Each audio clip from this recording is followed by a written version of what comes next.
The beautiful valley of Kashmir, known for its stunning landscapes and serene lakes, became the scene of a horrific tragedy on April 22, 2025. A group of tourists, mostly Indians, were brutally attacked. The picturesque town of Pahalgam was shaken by the violence. 26 innocent lives were lost.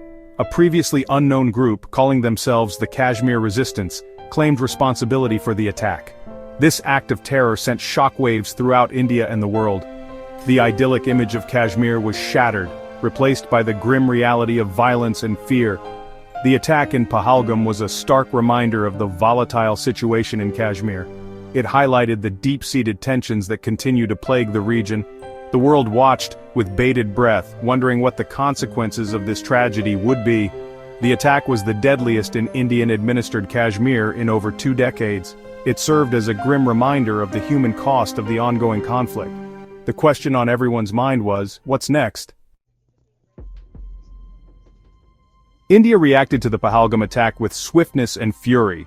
Prime Minister Narendra Modi, visibly shaken, addressed the nation. He condemned the attack in the strongest terms, calling it a cowardly act of terrorism. Modi directly accused Pakistan of supporting the militants responsible for the attack. He vowed to bring the perpetrators to justice, declaring, "We will hunt them down to the ends of the earth." India launched a massive crackdown in Kashmir, detaining hundreds for questioning. The Indian Army intensified its presence along the line of control, the de facto border dividing Kashmir.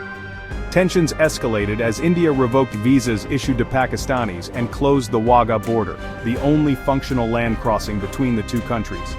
India's response was a mix of anger, grief, and a determination to show strength. The world watched as India, still mourning its dead, geared up for what seemed like an inevitable confrontation with its neighbor. Pakistan vehemently denied India's accusations of involvement in the Kashmir attack. Prime Minister Shehbaz Sharif condemned the attack but asserted that Pakistan had no role in it.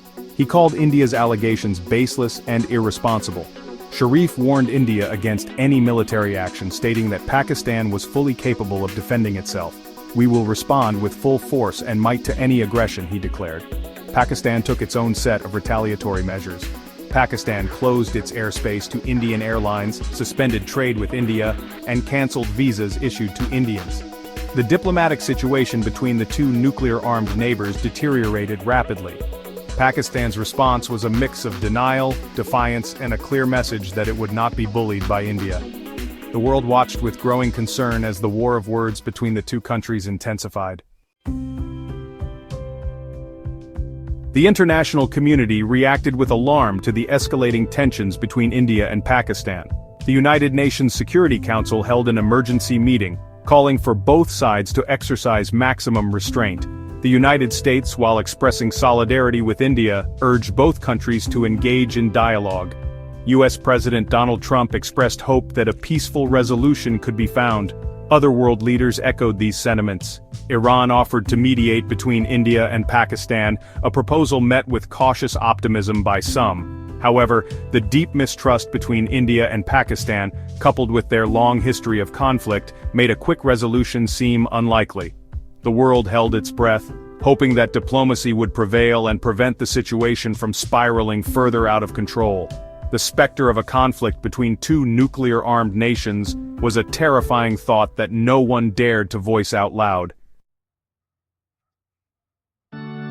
Section 5. A Troubled History. The Indo-Pak Conflict.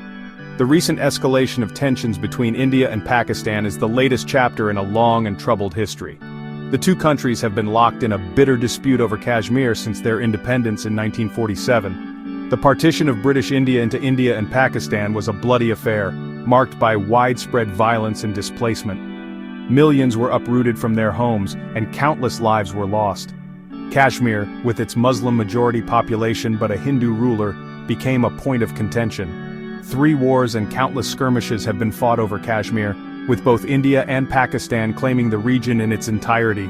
The line of control has divided families and communities, leaving a legacy of pain and mistrust. The unresolved Kashmir issue continues to cast a long shadow over relations between India and Pakistan. It remains a major obstacle to peace and stability in the region. Section 6, on the brink military and diplomatic fallout. The Pahalgam attack and its aftermath have plunged India-Pakistan relations to a new low. The diplomatic channels have all but broken down, and the military standoff along the line of control is a constant reminder of the potential for conflict. Both countries have moved troops and military equipment closer to the border, raising fears of an all-out war. The risk of miscalculation or an accidental escalation is high, given the volatile situation. The international community is watching with growing concern, but their options seem limited. Neither India nor Pakistan seems willing to back down, and the trust deficit between the two countries is immense. The situation remains extremely precarious, with the potential for a small incident to spark a major conflagration. Section 7, the shadow of war, nuclear dangers. Adding to the already volatile situation is the chilling reality that both India and Pakistan possess nuclear weapons. The thought of a nuclear exchange between the two countries is a nightmare scenario with potentially catastrophic consequences for the entire world. While both countries maintain a no-first-use policy, the risk of escalation in the heat of the moment cannot be ignored. A conventional conflict could easily spiral out of control, leading to unimaginable devastation. The international community must use all its diplomatic weight to prevent such a scenario.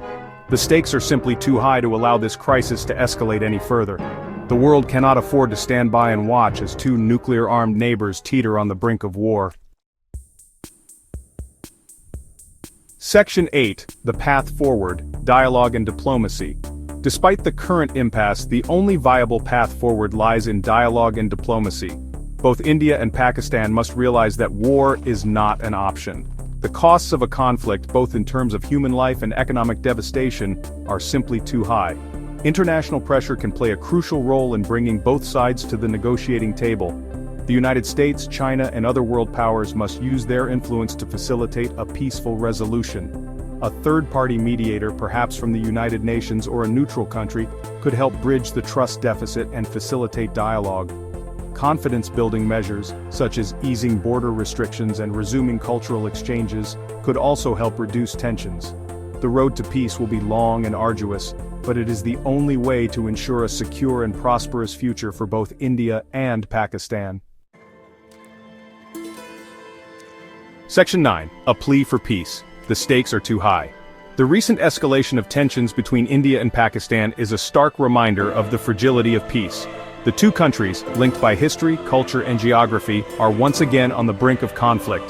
The world watches with bated breath, hoping that sanity will prevail. The stakes are too high, the potential consequences too dire to allow this crisis to spiral out of control. War is not an option. Dialogue, diplomacy, and a commitment to peace are the only way forward. Let us hope that the leaders of both countries will choose the path of peace over the path of destruction. The future of millions, if not billions of people hangs in the balance.